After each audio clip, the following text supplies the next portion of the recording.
This is what I'm so dying to talk about, that breakups. I've talked about it before when you end relationships, but breakups, the ending of friendships, partnerships, family relationships is so hard. And I'm finding that people are dragging this shit out.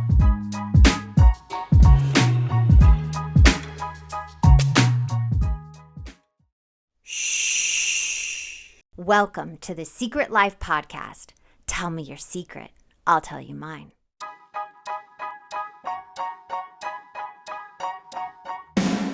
Sometimes you have to go through the darkness to reach the light. That's what I did. After 12 years of recovery in sex and love addiction, I finally found my soulmate, myself. Please join me in my novel, Secret Life of a Hollywood Sex and Love Addict, a 4-time bestseller on Amazon. It's a brutal, honest, raw, gnarly ride, but hilarious at the same time. Check it out now on Amazon.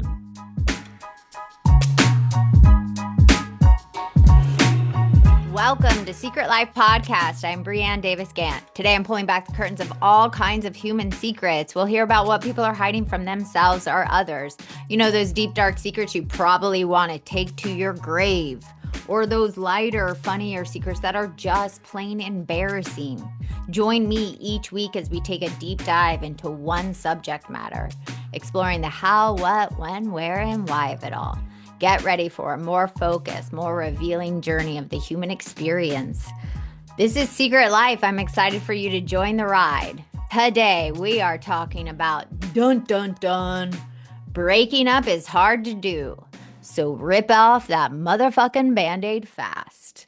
This is what I'm so dying to talk about, that breakups. I've talked about it before when you end relationships, but breakups, the ending of friendships, partnerships, family relationships is so hard. And I'm finding that people are dragging this shit out. And listen, I was a person could never break up with anybody. That was my main thing in my sex and love addiction. I would drag out relationships, even though I knew they were ending. I would literally drag them out for years. I would keep them around thinking it would change or just not wanting to say the words like it's over.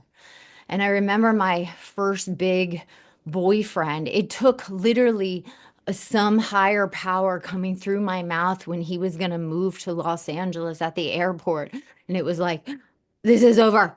Like, I blurted it out at the airport while dropping him off. It took me 10 years to finally break up with him. I should have broken up with him at year 4. And we just kept dragging it out, hurting each other, trauma after trauma after trauma. And now I'm dealing with grown people that are holding on to each other. Their claws are in each other and they're literally killing each other spiritually, emotionally, and almost physically. And it really hit me last night while I was lying in bed. And I was like, I have to record this episode because so many people suffer from, I would say it's like these horrific holding on to relationships. It is probably the number one thing that is killing people.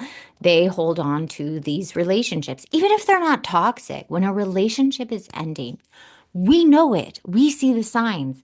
People start drifting apart. They don't see each other. They stop returning calls. But you keep someone in a part of your brain that they preoccupy the space. So I was laying in bed last night at like 2:30 because I'm dealing with 3 different situations with 3 different clients, them holding on to people in their lives. One of them is a marriage. Well, 2 of them are marriages, and one of them is family members, family and like extended family. And I was just thinking, what they all have in common is the signs were there years ago. And they just kept holding on. And then I started looking at my life, and the signs were there. And I looked at all the people I'd broken up with, especially after I got recovery. And I said to myself, okay, look at all those relationships. Did you know they were over long before they were over? And every single one, yes. There is not one person in my life right now that there were signs and it like turned itself around and we like made up and now we're like better. Really, there's none. There is not one single person. I mean, Mark and I would say the only one, but we started working in it together. Like at the same time, we were willing to work on our relationship and get better together. But if I look at every other situation, friendship, family member, it's like the signs were there and I just held on too long. So the other situations are just, they are killing each other. So I want you to look at your life right now. Are there people in your life that you see that shouldn't be there any longer and you're holding on for dear life? And you keep thinking, well, they might change or they are doing this. And I want you to write a list like, what do they actually bring to your life that brings happiness and joy? What are you actually getting from them? Is it an equal relationship? Do they provide something for you and you provide something for them? Or is it just history is keeping you around? Is it blood? Does blood actually tie you to them? Because that's not a reason to stay in a relationship. Or what do you actually like about this person? I gave one of my clients, what do you even like about her? Like, what are the good qualities of her? She named one thing. She puts herself together well. So I think that was the only thing. I was like, that's it? That's all you got? That's why you're in a relationship with her? Because she puts herself together well. She always looks good. Like, that's not a reason to have her as a friend, a family member. Like, that's not a reason. So I need you to look at answering those questions because here's the deal. If you let them go, first, there's freedom in that. There's literally freedom within self because every person I've ever let go, I could breathe afterwards. There was grieving, of course, but I could breathe afterwards. And it felt so lovely to just, like literally breathe in myself. And it like provided a room within me, room to feel and have emotion, but also room to like connect to self because they take up so much fucking energy. They literally take mind and just like trying to make it work. So it allowed space for me. And then it allowed space for a new person in my life to come, new opportunities to come, because that energy is allowed to go other places. So those were the two big lessons that I learned. Now, another situation that I hope she is listening when it's a toxic romantic relationship and you are holding on for dear life and you go through that cycle and you realize I'm holding on to them to keep this toxicity because it gives me some kind of purpose and you keep doing it over and over and over again, that is a problem. You have to actually stop because here's why. I was thinking about it last night when I wanted to record this specific episode. This relationship is killing each other. This person almost died. They had to go to a facility and there was something in her that wanted to keep him, to not fix him, but gave her a purpose that she doesn't understand is actually killing her as well. And she's a part of the problem because she is unwilling to break it off because she doesn't, AKA, want to hurt him. She does.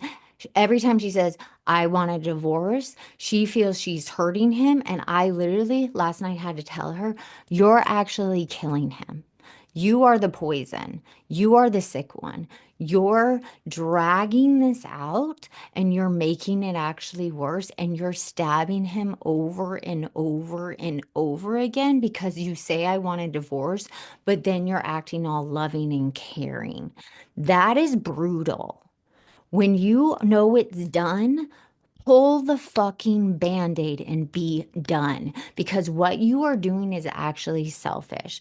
Because you saying it's over and watching the other person and be in pain, it's actually not about their pain. It's your uncomfortability sitting and watching their pain. It's like somebody asked, there was this person that said, when somebody cries, should you offer them a Kleenex? No, you should not, because it's your uncomfortability with their tears. Don't ever offer anybody a Kleenex unless they ask, because you actually handing them a box of tissues or giving them a Kleenex when they don't ask for it, you stop the process of their grieving, their emotion. You actually stunt it because you're uncomfortable with their tears. So you wait for them to go, "Can you get me a Kleenex?" That's when you go, "Oh, of course," and you get them a Kleenex. It's not a loving act. So she thinks she's being loving.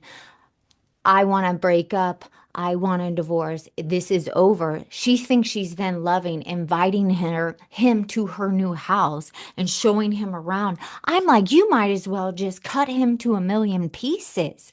That is torture. You are taking him into your new house, and here's my beautiful new home without you.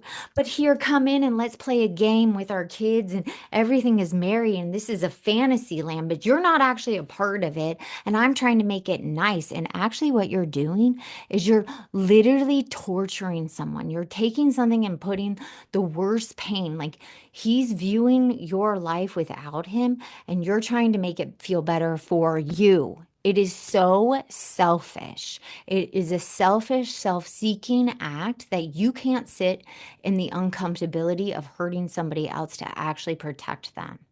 So this is what I'm saying. If you want to need to hurt somebody for it to end, hurt them. Hurt them quickly. Do it fast. Stab them quickly. Say, "It's done. It's over. I'm sorry. This is what it has to be." And let it be that. And let them just get to that emotion and mourn the loss quickly. And you go through your loss quickly, because anything going back and forth, you're literally torturing somebody mentally, emotionally, spiritually, and that person will hate you forever. And so I'm asking you out there, if you see yourself going back and forth from friendship, family member, love relationship, pull the Band-Aid. Rip the ripcord. Do it fast, because that's the most humane way. Dragging it out is selfish. It's for you. It's a manipulation. And you're an asshole at that point for me. And I was an asshole. I was an asshole. And I am telling you, the damage I had to look at because I couldn't end things, because I didn't want to see their pain and my nervous system couldn't handle it. You need to do nervous system regulation. You need to work on yourself. You need to sit with yourself. And why am I so uncomfortable seeing someone else in pain? Because I can't sit with my own pain. Because here's the deal. Life is painful. You need to learn how to sit in pain and be okay. You can't protect somebody from things ending. Everything ends. In the end, everything ends. So be kind, end things quickly, make it clear, don't be wishy-washy, and end it with grace and dignity, because dragging it out, you're a fucking selfish asshole, and you're hurting everybody, and you're making it worse for yourself and everybody around you. And if you do this, you literally can then breathe and actually become a better person and evolve and make room for new people and new experiences in your life. I hope you enjoyed this episode. Thank you for listening to Secret Life Podcast. I love to hear your thoughts on the topic. Please send me any topics you want me to talk about. Please send the note to secretlifepodcast@icloud.com. Until next time.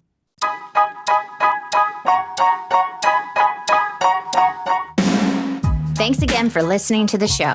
Please subscribe, rate, share, or send me a note at secretlifepodcast.com.